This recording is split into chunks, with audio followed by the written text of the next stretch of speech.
Hello friends, ക്ലോത്തിൽ എങ്ങനെ acrylic paint use ചെയ്യണമെന്ന് നോക്കാമേ. Design ചെയ്യേണ്ട ക്ലോത്ത് ആദ്യം നമ്മൾ നന്നായിട്ട് അയൺ ചെയ്തെടുക്കണം. ചുടുകളൊക്കെ നന്നായിട്ട് മാറ്റിയതിന് ശേഷം ഏത് ഡിസൈനാണോ വരയ്ക്കേണ്ടതെന്ന് വെച്ചാൽ അത് ഫ്രീ ഹാൻഡായിട്ട് വരയ്ക്കാൻ അറിയാമെങ്കിൽ അങ്ങനെ വരയ്ക്കുക, അല്ലെങ്കിൽ കാർബൺ പേപ്പർ യൂസ് ചെയ്ത് ട്രേസ് ചെയ്തെടുക്കാം. ഈസിയാണേ.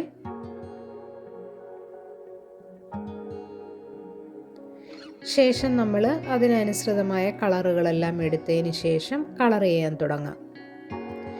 കളർ ചെയ്യുമ്പോൾ നമ്മൾ ഏറ്റവും ഇമ്പോർട്ടൻ്റ് ആയിട്ട് ശ്രദ്ധിക്കേണ്ട കാര്യം എന്ന് വെച്ച് കഴിഞ്ഞാൽ അത് ഡൈല്യൂട്ട് ചെയ്യാൻ വേണ്ടി വെള്ളമോ മറ്റ് ഒരു ഡൈല്യൂഷനും ചേർക്കാൻ പാടില്ല.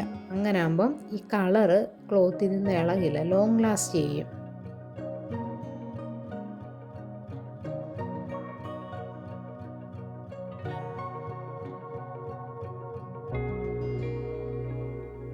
കളറിങ് കഴിഞ്ഞതിന് ശേഷം ഇത് ഒരു 2 ദിവസമൊക്കെ ഡ്രൈ ആകാൻ വെക്കുന്നതായിരിക്കും നല്ലത്.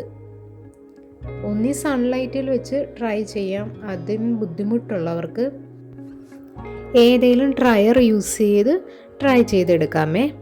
ഇത് ട്രൈ ചെയ്ത് എത്രത്തോളം ഡ്രൈ ആവുന്നോ അത്രത്തോളം നമ്മുടെ ഡ്രസ്സിൽ ഈ പെയിൻറ്റിങ് ലോങ് ലാസ്റ്റ് ചെയ്യും. അത് ഫുള്ള് ഡ്രൈ ആയതിന് ശേഷം ഒന്ന് നന്നായിട്ട് അയൺ ചെയ്തെടുക്കണം. ചൂട് കുറച്ചിട്ടേ അയൺ ചെയ്യാമുള്ളേ.